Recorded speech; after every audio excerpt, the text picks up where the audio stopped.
All right. Well, welcome back to the IWealth Podcast, and today we're joined by Mr. Brad Connors, and we're talking a little bit about goals. I like goals.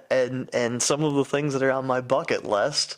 Yeah, And in particular, what I can be doing when it comes to how do I hold these two thoughts, right? And the two thoughts are you have the goals of what you're going after, right? Versus this 5 and 10 and 15% returns, right?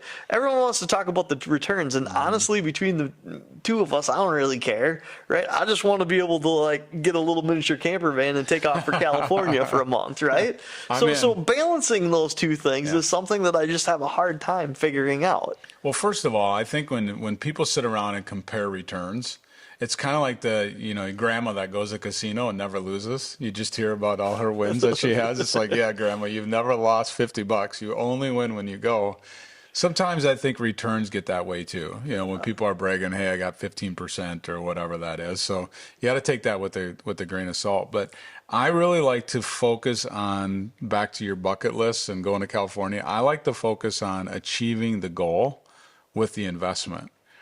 And what I mean is, if you have a goal to go to California in 3 years, that should be named and there should be a dollar value that you think you need to have by then.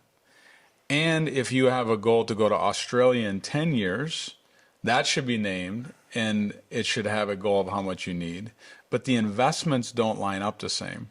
You should not have your money invested to 3 years as aggressive as your 10-year bucket to go to Australia.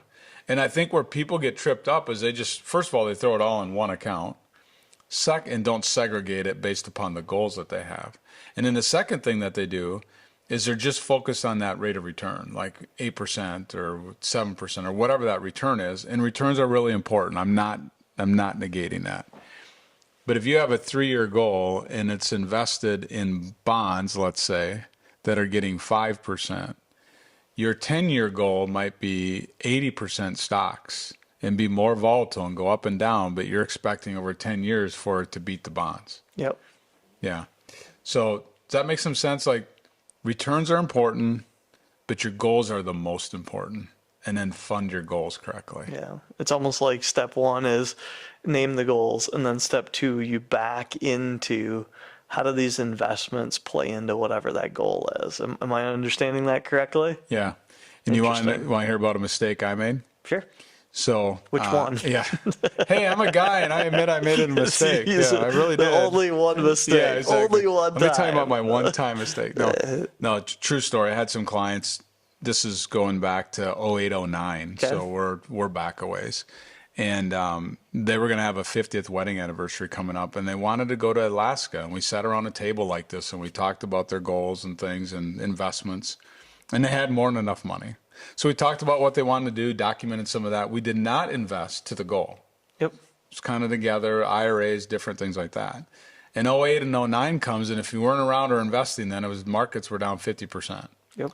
And so they weren't down 50 because they were in bonds and things too, but the stock market was down, 50%. And so they come back in my office for a review, and we're like 6 months away now to go on this cruise in Alaska. And went through their investment performance, and the husband would not take the money out of the account and book the trip.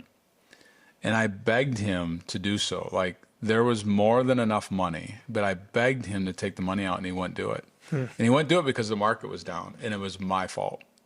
As an advisor the year prior, I should have took the 10 or 15 grand that they needed. Yep. And we should have put it in a CD, or we should put it in a money market, or bought something very conservative. Yep. Even though I knew if the market went down, they'd be okay, but it just wasn't specific. And then if I would have done that, I could have sat and looked at the wife and say, here's your account.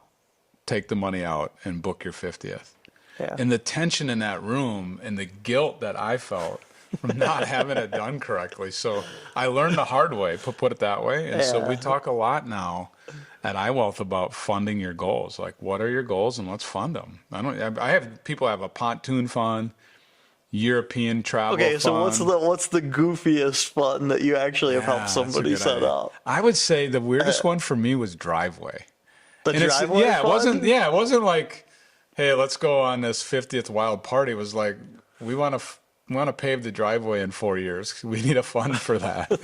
And that was a little bit odd for me. We funded it. We figured it out. And because it still matches risks, it's like, we have wedding funds for clients, and we'll have car funds, and, we'll have funds set up to give to their grandkids someday. Like, there's all kinds of goals that we have. And it's a lot of fun to sit down with clients and figure out what the goals are and then try to fund them. Like first retirement's got to get funded, but if we have extra, like what ones can we knock out? Yeah. Yeah. Which ones are on the bucket list? I like it. And which driveways need to be repaved. So if you're looking for a driveway, Brad's your guy. Yeah, driveway fund. Driveway fund. All right. Well, that's all wonderful information. And anything else we should know about it? Going once? No, we're Going good. twice? We'll see you back here next time Thank on the IWealth Podcast. Appreciate it, Matt. Thank you.